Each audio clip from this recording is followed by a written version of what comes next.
How to fix PNC Bank cannot add Zelle. To fix the PNC Bank cannot add Zelle problem, first of all, you must resolve contact method conflict. You simply have to remove your contact details from the previous banks.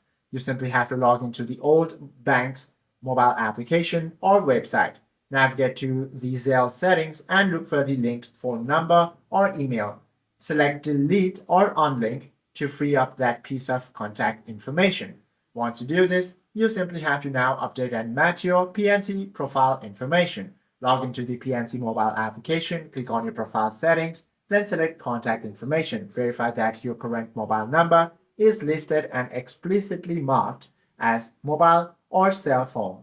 Once you do this, save changes, wait 10 minutes, then try adding Zelle once again, which should fix your problem. Hope this video helps you out a lot. If you have any questions or queries, do comment down below.